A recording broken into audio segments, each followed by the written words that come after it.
Starting లో result రాలేకపోతే అది అర్థం ఏమంటే మనం ఈ బిజినెస్ ని మంచిగా నేర్చుకోవాలి అంతే. వేరే అప్లైన్ చెప్పేసి సార్ అప్లైన్ కి రిక్వెస్ట్ చేయాలి, సార్ ఈ బిజినెస్ ని నాకు నేర్పించండి, ఈ బిజినెస్ ఎలాగా నేర్పించండి, ఈ బిజినెస్ లో హోమ్ మీటింగ్ ఎలా చేయటం నేర్పించండి, ఇన్వైట్ ఎలా చేయటం నేర్పించండి.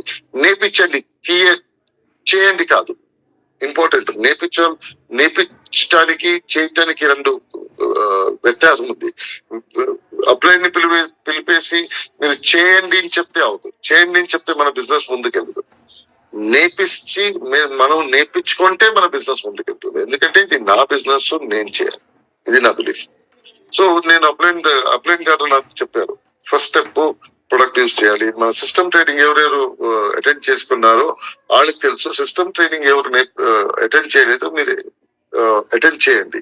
నాకు సిద్ధార్థ్ గారు సిస్టమ్ ట్రైనింగ్ గురించి చెప్పారు. సిస్టమ్ ట్రైనింగ్ లో ఏం చెప్తుంది, ఫస్ట్ కన్స్యూమ్ చేయండి, ప్రొడక్ట్ యూజ్ చేయండి, తర్వాత ప్రొడక్ట్ షేర్ చేయండి, తర్వాత మీరు లిస్ట్ చేయండి, ఎవరెవరికి బిజినెస్ గురించి చెప్పాలో వాళ్ళది లిస్ట్ చేయండి, హోమ్ మీటింగ్ చేయండి, ఇన్వైట్ చేయండి, హోమ్ మీటింగ్ చేయండి, అప్లైన్ ఫాలో అప్ చేయండి.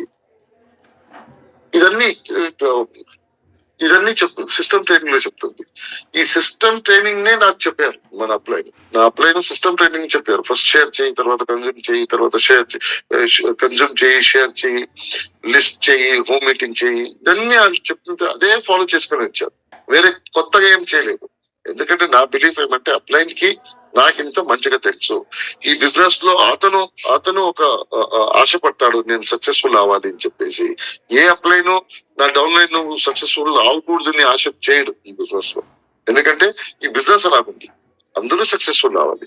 అందరూ సక్సెస్ఫుల్ అవుతే కంపెనీ మంచిగా దొరుకుతుంది, అందరూ హ్యాపీగా ఉంటారు.